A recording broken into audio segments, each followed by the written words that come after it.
kumpul sesama pengurus di Yayasan Nurul Ummah untuk membicarakan planning ke depannya. Ini sekarang kita menuju titik kumpul Gunung Sangkoh, dekat juga dengan makam salah satu tokoh Nurul Ummah yang sudah kembali lebih dulu kepada Tuhan Yang Maha Esa. Mudah-mudahan beliau diterima Tuhan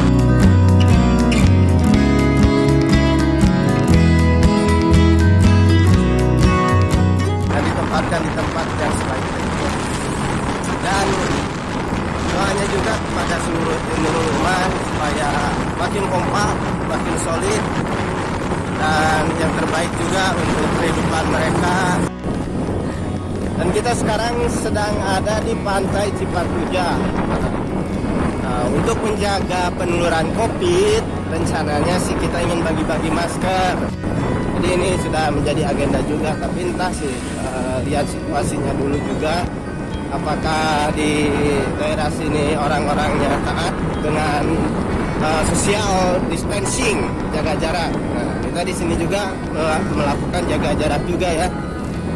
Karena di sini belum zona merah, mudah-mudahan enggak, karena masyarakatnya juga masih tertib lah, pakai masker.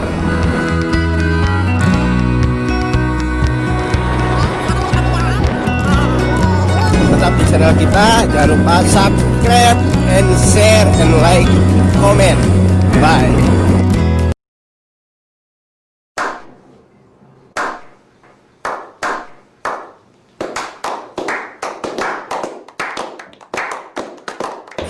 Teman-teman, kita akan mengulas atau kita akan mengulik sharing pendapat dengan kepala sekolah Nurul Ummah yang sudah berjalan berapa tahun, mungkin ya sekitar sudah 5 tahun menjabat sebagai kepala sekolah kurang lebih.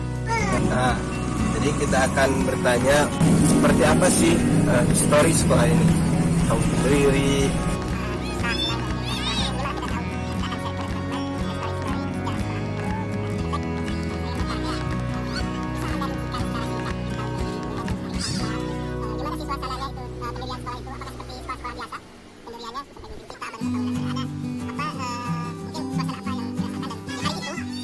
sekolah didirikan pada tahun 2014 pas awal tahun pelajaran baru. Namun pada saat itu awal perintisannya itu pada bulan Mei 2014 dan mulai pelaksanaannya itu pada bulan Juli, tepatnya pas hari Senin, hari pertama masuk sekolah.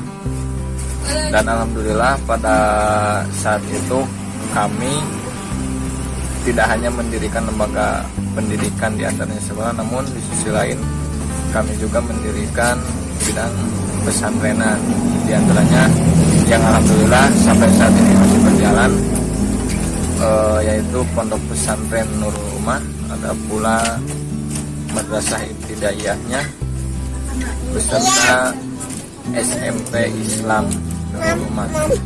Ini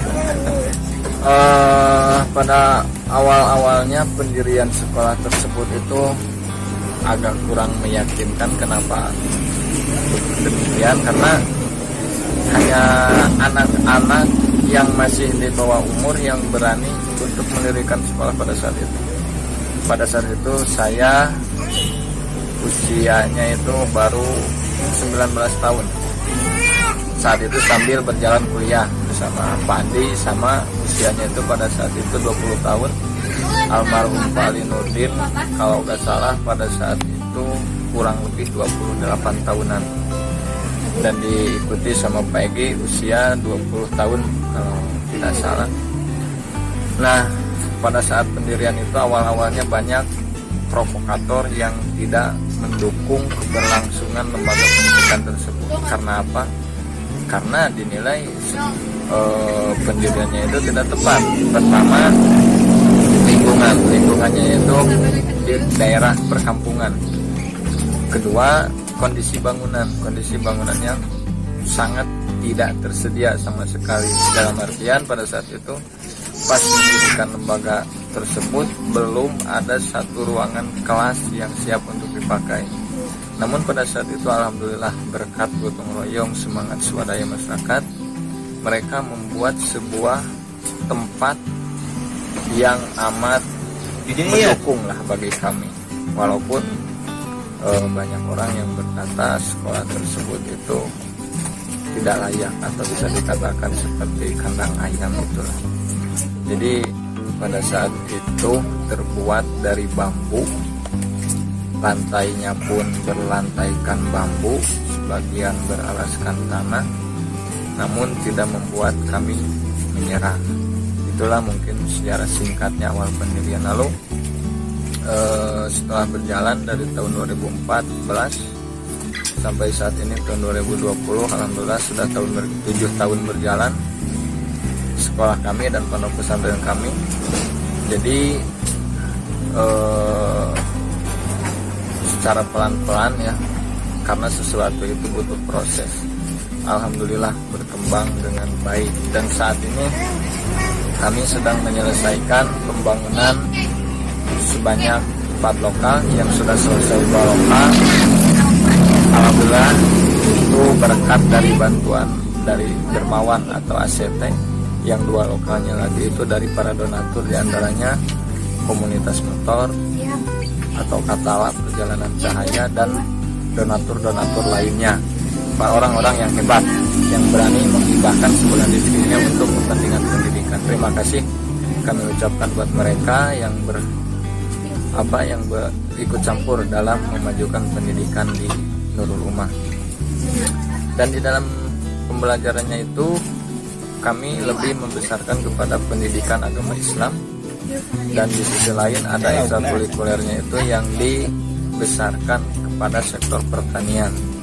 Dan alhamdulillah dalam segi bidang pendidikan keagamaan sudah berjalan dengan lancar. Namun pada sektor bidang pertanian tahun ini insya Allah baru mau dimulai. Mungkin itulah ulasan singkat yang bisa kami sampaikan.